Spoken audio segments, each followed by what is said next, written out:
Assalamualaikum viewers. Today I am here with a new topic, that is the identification of superhero of SN1 reactions. सबसे पहले तो हम ये देखेंगे कि SN1 reactions क्या होते हैं और उन reactions में कौन सा ऐसा reagent है जो कि सुपर हीरो का रोल प्ले करता है। तो आप देख रहे हैं कैम ऑनलाइन। हम सबसे पहले SN1 रिएक्शंस के बारे में जानते हैं। SN1 reactions are the unimolecular nucleophilic substitution reactions. इन रिएक्शंस के अंदर एक्चुअली दो रिएजेंट्स होते हैं। एक तो हमारे पास सबस्ट्रेट होता है, that is the tertiary alkyl halide. ये हमारे पास एक टर्शरी अल्काइल हैलाइड है। तो टर्शरी अल्काइल हैलाइड के अंदर फर्स्ट स्टेप के अंदर क्या हो रहा है, कार्बन हैलोजन बॉन्ड एसोसिएट हो रहा है।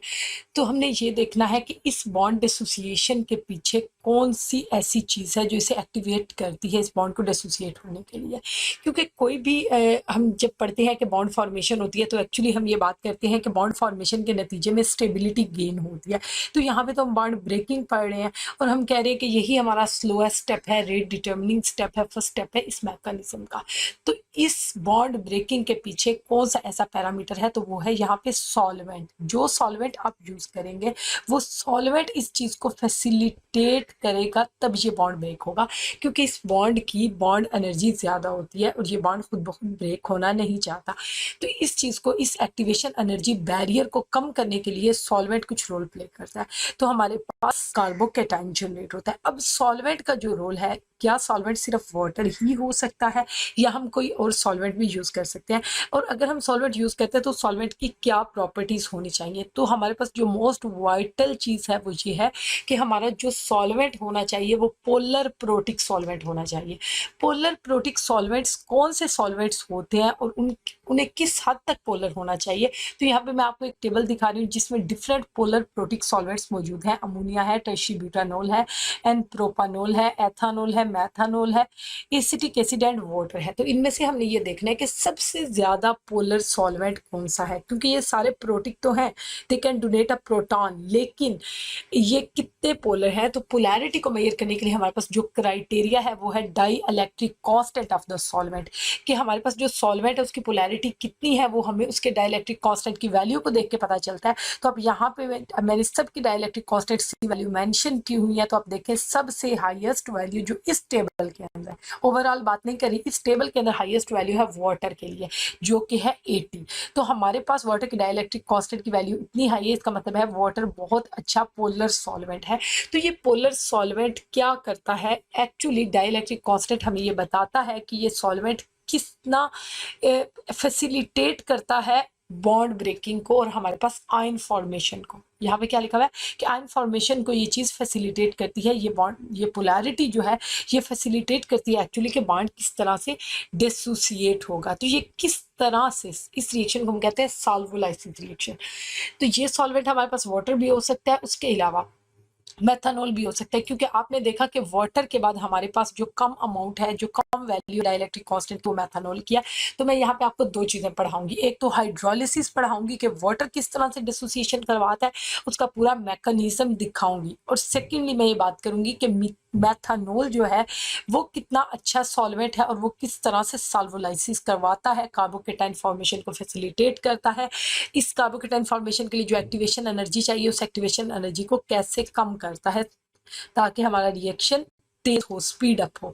तो सबसे पहले हमारा जो सबस्ट्रेट है that is the tertiary alkyl bromide, tertiary alkyl halide है हमारे पास।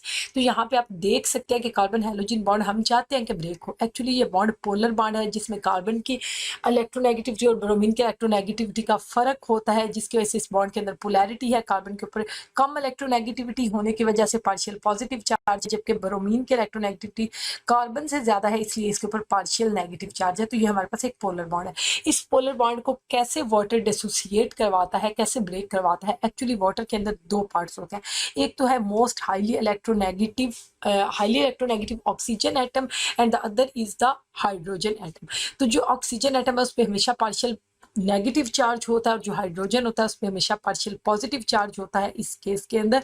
तो यहाँ पे हमारे पास जो पार्शियल पॉजिटिव हाइड्रोजन होंगे वो ब्रोमाइड को सराउंड करेंगे, जैसा कि आप यहाँ पे देख सकते हैं कि ये कितने अच्छे तरीके से ब्रोमाइड को अट्रैक्ट कर रहे हैं, इस ब्रोमीन को अट्रैक्ट कर रहे हैं जो कि इस कार्बन के साथ अभी तक अटैच्ड है।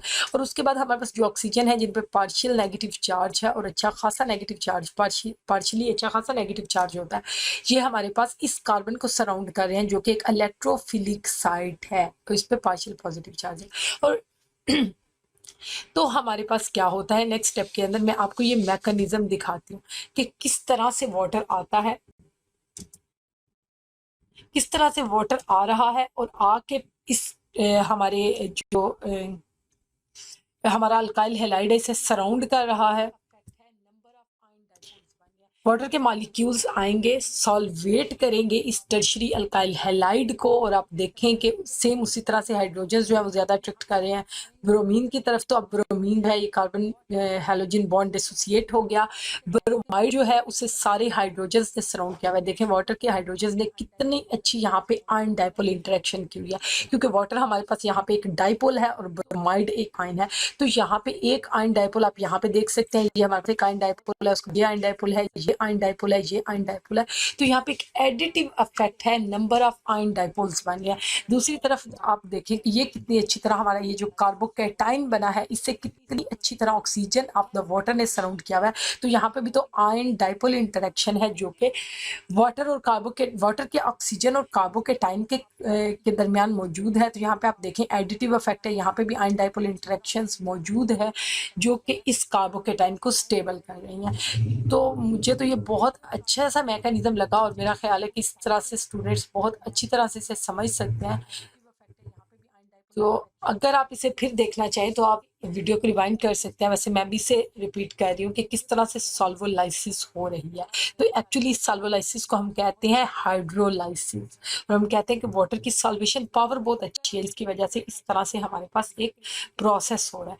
तो अब हमारे पास पोलर प्रोटिक सॉल्वेंट वाटर का हाइड्रोलाइसिस में रोल क्या है। एक्चुअली हमारे पास जब वाटर इसी तरह से, जैसे मैंने आपको पीछे भी दिखाया कि जो हाइड्रोजन थे पार्शियल पॉजिटिवली चार्ज हाइड्रोजन, वो हैलाइड को, जो भी हैलाइड हो हमारे पास अल्काइल हैलाइड के अंदर, उसे सराउंड करते हैं और इस तरह से उसकी बॉन्ड एसोसिएशन में हेल्प करते हैं। उसके बाद जो हमारे पास लीविंग ग्रुप होता है जिसे हम हैलाइड आयन कहते हैं, उसे किस तरह से ये वाटर के हाइड्रोजन सराउंड कर रहे हैं ताकि वो भी स्टेबल हो। और उसके साथ साथ हमारा जो कार्बोकेटाइन है इसे इसी तरह से जो वाटर का नेगेटिव पार्ट है, वाटर का ये जो देखें आप पार्शियल नेगेटिवली चार्ज ऑक्सीजन है, ये इसी तरह से सराउंड करेंगे इस कार्बोकेटाइन को, जिसकी वजह से हमारा कार्बोकेटाइन भी हाईली स्टेबल होगा और ये डिसोसिएशन, ये पहला स्टेप फिजिबल हो जाएगा। तो यहाँ पे पोलर प्रोटिक सॉल्वेंट, क्योंकि आप देखें कि अगर वाटर पोलर ना होता तो वाटर किस तरह से आयन डाइपोल इंटरेक्शंस डेवलप कर सकता था, कभी भी नहीं।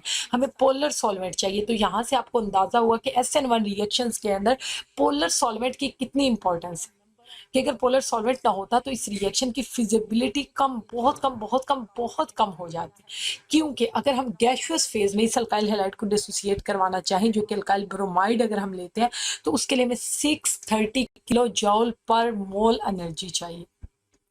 तो वो 630 किलो जॉल पर मोल एनर्जी बहुत ज़्यादा थी, जिसकी वजह से हमने क्या किया, हमने कोशिश की कि हमें गैसियस फेज में नहीं, हमने सॉल्वेंट यूज़ किया और सॉल्वेंट ने इतनी अच्छे तरीके से सॉल्वोलाइसिस करा के आयन डाइपोल इंटरेक्शंस डेवलप करके हमारे कार्बोकेटाइन को स्टेबल किया। बनने वाला कार्बोकेटाइन बहुत स्टेबल है और यहाँ पे एक्टिवेशन एनर्जी बैरियर कम हो गया। एक्टिवेशन एनर्जी बैरियर कितना कम हुआ, अप टू 84 किलो जॉल पर मोल रह गया। सिर्फ 630 कहाँ पे है और 84 कहाँ पे है, जस्ट 84। तो यहाँ पे हमारा जो पोलर सॉल्वेंट है एक्चुअली वाटर, वो फैसिलिटेट कर रहा है कार्बोकेटाइन इंटरमीडिएट की फॉर्मेशन को। और दूसरी बात, अब आप ये सोच रहे होंगे कि वाटर का तो डाइलेक्ट्रिक कांस्टेंट था 80, वाटर ने तो इतनी एनर्जी कम कर दी, लेकिन अगर हम कोई और सॉल्वेंट यूज करें तब क्या होगा। तो मैंने आपको बताया था कि वाटर के बाद हमारे पास जिस डाइलेक्ट्रिक कांस्टेंट की वैल्यू है जिस सॉल्वेंट के लिए, वो है मेथानॉल। तो मेथानॉल के मिथेनोलाइसिस भी मैं यहाँ पे करवा रही हूँ। यहाँ पे आप देख सकते हैं कि किस तरह ये हमारा टर्शरी अल्काइल हैलाइड है, अल्काइल ब्रोमाइड ही यहाँ पे भी यूज़ किया है और इससे किस तरह से मेथानॉल ने सराउंड किया है सॉल्वोलाइसिस में। यहाँ पे आप देख सकते हैं, ये आपका टर्शरी अल्काइल में ये भी एक पिक्चर है हमारे पास। और ये हमारे पास जब होता है सल्वोलाइसिस हो जाती है, हमारे पास कार्बन है। सल्वोलाइसिस क्या है, एक्चुअली सॉल्वेंट की प्रेजेंस में बॉन्ड की ब्रेकिंग। तो यहाँ पे हमारा जो कार्बन हैलोजन बॉन्ड था, ये वाला बॉन्ड, ये सॉल्वेंट की मौजूदगी में जो मेथानॉल है वो ब्रेक डाउन हो गया, इसे हम सॉल्वोलाइसिस भी कहते हैं। इन अदर वर्ड्स हम इसे स्पेसिफिकली मिथेनोलाइसिस भी कहते हैं। तो हमारा पोलर प्रोटिक सॉल्वेंट यहाँ पे क्या कर रहा है, हमारे कार्बोकेटाइन को स्टेबल कर रहा है। तो यहाँ पे आपको कार्बोकेटाइन की स्टेबिलिटी बड़ी अच्छे तरीके से नजर आ रही है कि किस तरह से सॉल्वेंट का ऑक्सीजन जो है, यहाँ पे भी जो सॉल्वेंट का पार्शियल नेगेटिवली चार्ज पार्ट है, क्योंकि सॉल्वेंट यहाँ पे भी एक डाइपोलर फॉर्म में है, तो हमारे पास यहाँ पे फिर आयन डाइपोल इंटरेक्शंस डेवलप हो रही हैं, आयन डाइपोल इंटरेक्शंस। तो आप देखें आपका कार्बोकेटाइन किस तरह से स्टेबल है। तो ये चीज है, ये सॉल्वेंट का रोल है जो कि चाहता है कि कार्बोकेटाइन बने। तो यहाँ पे आपको पता चला कि सॉल्वेंट के बगैर फिजिबल नहीं था ये रिएक्शन करवाना। दूसरी चीज, इसका मतलब है कि आप SN1 रिएक्शंस को देखते साथ आपके माइंड में जो पहली चीज आनी चाहिए वो आना चाहिए सॉल्वोलाइसिस, क्योंकि कभी भी इस फेज को आपको देख के अंदाजा हो रहा होगा कि कभी भी ये रिएक्शन, ये स्टेप जो है वो सॉल्वेंट की एब्सेंस में नहीं हो सकता। तो ये आपके पास क्वेश्चन डिफरेंट फॉर्म्स में आ सकता है, आपसे कुछ भी पूछा जा सकता है इससे रिलेटेड, तो आपका ये कॉन्सेप्ट क्लियर होना चाहिए। सेकेंडली हमारे पास जो ब्रोमाइड है उसे उसी तरह से मेथनॉल का जो हाइड्रोजन है, यहाँ पे पार्शियल पॉजिटिवली चार्ज हाइड्रोजन है उसने सराउंड किया हुआ है। तो इस यहाँ पे कुछ बच्चों को ये कंफ्यूजन हो जाती है, कुछ स्टूडेंट्स को लगता है कि ये भी तो हाइड्रोजन है, लेकिन ये हाइड्रोजन जो है ये पार्शियल पॉजिटिवली चार्ज नहीं है, क्योंकि ये कार्बन के साथ अटैच है और यहाँ पे कार्बन और हाइड्रोजन के दरमियान इलेक्ट्रोनेगेटिविटी डिफरेंस ही नहीं है, ये बॉन्ड पोलर ही नहीं है, सिर्फ ये वाला बॉन्ड पोलर है और उसके बाद CO वाला बॉन्ड पोलर है। तो ये हमारे पास यहाँ पे OH बॉन्ड की जो बॉन्ड पोलैरिटी है वो किस तरह से रोल प्ले कर रही है यहाँ पे स्टेबलाइजेशन ऑफ द कार्बोकेटाइन के अंदर। तो ये मिथेनोलाइसिस, लेकिन आपको पता है कि मेथनॉल के डाइलेक्ट्रिक कांस्टेंट की वैल्यू वाटर से कम होती है, इस वजह से मिथेनोलाइसिस में मेथनॉल जो है वो एक्टिवेशन एनर्जी को कम जरूर करेगा, वो उस बैरियर को कम जरूर करेगा जो कि कार्बोकेटाइन फॉर्मेशन के लिए चाहिए होता है, लेकिन उतना कम नहीं कर सकता जितना वाटर करता है। इसका मतलब है कि हमारा सॉल्वेंट, हमारा जो पोलर प्रोटिक सॉल्वेंट है वो जितना अच्छा पोलर होगा, उसके डाइलेक्ट्रिक कांस्टेंट की वैल्यू जितनी कम हो, जितनी ज्यादा होगी, वो उतना इस एक्टिवेशन एनर्जी बैरियर को कम करेगा और उतना हमारा रिएक्शन फैसिलिटेट होगा और स्पीड अप होगा।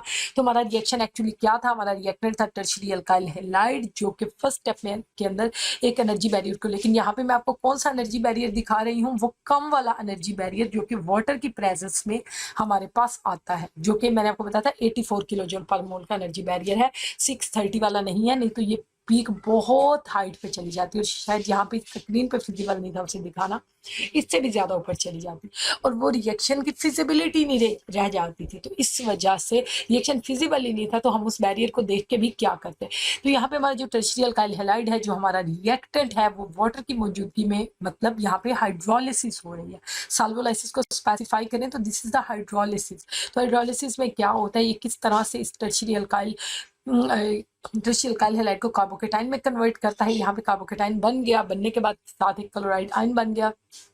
नेक्स्ट स्टेप में क्या होगा, फिर ये इंटरमीडिएट एक और बैरियर क्रॉस करेगा, क्योंकि इसने वाटर के साथ या न्यूक्लियोफाइल के साथ अटैक करना है। तो वाटर के साथ इसने रिएक्ट करना है, जब वाटर इसके ऊपर अटैक करेगा तो ये हमारे पास कार्बन के ऊपर जो कि कार्बोकेटाइन है, तो हमारे पास यहाँ से ऑक्सोनियम आयन बनेगा, क्योंकि यहाँ पे ऑक्सीजन के ऊपर पॉजिटिव चार्ज है। अब नेक्स्ट स्टेप के अंदर यहाँ पे क्या होना चाहिए, डीप्रोटोनेशन, क्योंकि वाटर उतना अच्छा न्यूक्लियोफाइल नहीं है। Hydroxyl is a good nucleophile as compare to water. तो यहाँ पे हाइड्रोक्सिल जो है एक्चुअली वो न्यूक्लियोफाइल का रोल प्ले करेगा, और हमेशा हम देखते हैं कि न्यूक्लियोफाइल को न्यूक्लियोफाइल रिप्लेस करता है। तो यहाँ पे क्लोराइड को किसने रिप्लेस किया, हाइड्रोक्सिल ने रिप्लेस किया। तो यहाँ पे OH नेगेटिव लगना चाहिए था क्लोराइड की जगह पे, तो OH तो यहीं पे रहेगा, लेकिन एक प्रोटॉन जो है वो निकल जाएगा, यहाँ से डीप्रोटोनेशन हो जाएगी। लेकिन वो डीप्रोटोनेशन कैसी होगी, एक्चुअली ये जो क्लोराइड आयन है ये इस प्रोटॉन को एक्सेप्ट करेगा, तो यहाँ पे भी एक एक्टिवेशन एनर्जी चाहिए जिसे हम EA3 कहते हैं। तो हमने 3 एक्टिवेशन एनर्जीज की बात की और 3 स्टेप्स की बात की, जिनके नतीजे में हमारे पास टर्शियरी अल्काइल हैलाइड से टर्शियरी अल्कोहल बन गया, और उसके साथ साथ हमारे पास अब वाटर है। अब एक्चुअली क्या होता है, सॉरी, पहले क्लोराइड एक्सेप्ट नहीं करता, पहले वाटर ही एज अ बेस एक्ट करता है और प्रोटॉन को एक्सेप्ट करता है यहाँ से, क्योंकि वाटर के वहाँ पे नंबर ऑफ मॉलिक्यूल्स मौजूद हैं। वाटर यहाँ पे सॉल्वेंट का रोल भी प्ले कर रहा है और वाटर ही यहाँ पे न्यूक्लियोफाइल भी है। तो वाटर पहले इस प्रोटॉन को एक्सेप्ट करेगा, उसके बाद वाटर ये जो हाइड्रोनियम आयन बनता है, क्योंकि ये इतना स्टेबल नहीं होता, इसके नतीजे में वाटर, इसके मुकाबले में वाटर ज्यादा स्टेबल होता है, तो क्लोराइड इस प्रोटॉन को एक्सेप्ट करेगा, तो हमारे पास HCl बनेगा और साथ वाटर बनेगा। तो ये हमारा टोटल मैकेनिज्म था, जो कि 3 स्टेप मैकेनिज्म था SN1 रिएक्शंस को करवाने के लिए। तो यहाँ पे हमने सॉल्वेंट्स का रोल पढ़ा और हमारे पास जो अच्छे पोलर प्रोटिक सॉल्वेंट्स थे वो दो थे, क्योंकि ज़्यादा हाई वैल्यू किसकी थी, वाटर की और मैथनॉल की। तो हमने उन दोनों चीज़ों को यूज़ करके यहाँ पे सॉल्वोलाइसिस करा के, वाटर को करा के भी तो हमने यहाँ पे अल्कोहल जनरेट किया है। और इसके अलावा हम मेथनॉल को जब यूज़ करेंगे तो हमारे पास एक्चुअली बनेंगे क्या, मेथनॉल को जब हम यूज़ करेंगे तो हमारे पास ईथर्स जनरेट होंगे, अल्कोहल्स जनरेट नहीं होंगे, ईथर्स जनरेट होंगे। तो इस तरह से हमने यहाँ पे हम दो चीज़ें बना सकते हैं, लेकिन इस वीडियो के अंदर सिर्फ हमने सॉल्वेंट के रोल को पढ़ा है।